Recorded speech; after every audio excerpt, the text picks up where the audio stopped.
কাঠামো হচ্ছে বেড অভাব। তো সেই বেডের অভাবটাকে আমাদের মেটাতে হবে। তা আমাদের এখানে প্রচুর বেসরকারি স্বাস্থ্য পরিষেবা কেন্দ্র রয়েছে, ওনাদের কাছ থেকে 10% বেড চেয়ে নিয়েছি। ওরা তো কাটমানি নিত, কাটমানি যে নেয় সে আর পরিষেবা কি ফ্রি চাইবে? ওইটুকু চক্ষুলতার জন্য চোখ বন্ধ করে বসেছিল।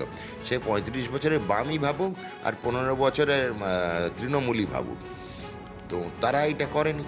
তা আমরা সেগুলোকে আইনের শাসন আমাদের মুখ্যমন্ত্রী বলেছেন চালু করে দিয়েছি। আয়ুষ্মান ভারত, এটার জন্য কি এই কার্ডটা কি দেখাতে হবে নাকি কার্ড ছাড়াই? এই যে পরিষেবাটা সেটা পুরোপুরি বিনামূল্যে নিঃশুল্ক পরিষেবা। এটা কোনো কার্ড লাগবে না, খালি আধার কার্ডটা লাগবে আপনি খেয়ে জানার জন্য, আর কোনো কার্ড লাগবে না। মানে এক্ষেত্রে কি হবে যদি ধরুন সরকারি হাসপাতালে বেড না থাকে, তারা রেফার করবে? সরকারি হাসপাতালে পৌঁছবেন, সেখানে যদি বেড থাকে তো সেই হাসপাতালে পরিষেবা দেবে।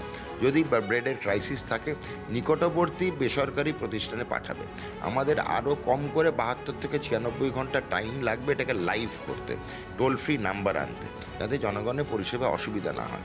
আমরা যখনই এটাকে লাইভ করব বা চালু করে দেবো, সে সময় কিন্তু আমরা বিজ্ঞাপনের মারফত, ওয়েবসাইটের মারফত জনগণকে, নাগরিককে অবগত করব।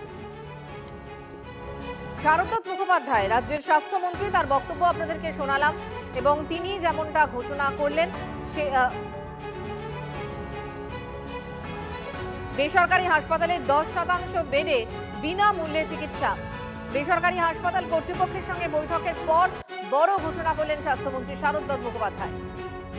সরকারি হাসপাতালে বেড না পেলে সরাসরি যে কোনো বেসরকারি হাসপাতালে নিয়ে যেতে পারবেন এবং 10% বেডে বিনামূল্যে চিকিৎসা পাবেন সাধারণ মানুষ। সেজন্য কোনো রকম কার্ডের প্রয়োজন হবে না, ঘোষণা স্বাস্থ্যমন্ত্রী শারদত্ত মুখোপাধ্যায়।